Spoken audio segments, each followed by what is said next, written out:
हो नमस्कार शिवम दादा. नमस्कार. जय महाराष्ट्र, जय शिवराय, जय श्रीराम. बोला ना. कुठून आले शेतकरी आज? आज एका आपल्या युट्यूब चॅनलच्या माध्यमातून शेतकरी बांधव आलते तर खात्रीशीर आपल्या गोठ्यावर ठेवून त्यांना अंगाच्या साडाच्या आणि दुधाच्या बोलीत एक टॉप नसल मध्ये टॉप क्वालिटीची एक पुरा माहिती दिलेली.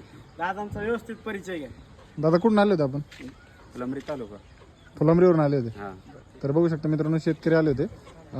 काय नाव म्हणले बाबा आपलं? ऋषिकेश मानकापी. तर दादा एक म्हशीची खरेदी केली आपण. हा. तर शिवम दादा कसं झालाय सौदा? सौदा 1,21,000 रुपयाला दिलेली आणि 14 लिटरच्या बोलीत 14 ते 15 लिटर दूध देईन. हा. म्हैस पण काय हलके नाहीये. 15 म्हशीतून ती म्हैस त्यांनी चॉईस केलेली. 15 म्हशी टॉपची म्हैस आहे ती 1,21,000 रुपयाला म्हैस आपण त्यांना दिलेली आहे. तर दादा कशी वाटली म्हैस? एक नंबर. काही अडचण व्यवहारात काही जोर जबरदस्ती झालेल्या व्यवहारात समाधानी आहेत का? हो. काही जोर जबरदस्ती केली नाही ना? नाही. तुमच्या इकडे शेतकऱ्याला माझ्याविषयी काय सांगता? माणूस कसा आहे? एक नंबर. माणूस चांगला आहे ना? व्यवहारात काही अडचण येत नाही ना? आपल्या समाधानी आहेत ना? व जय श्रीराम. जय श्री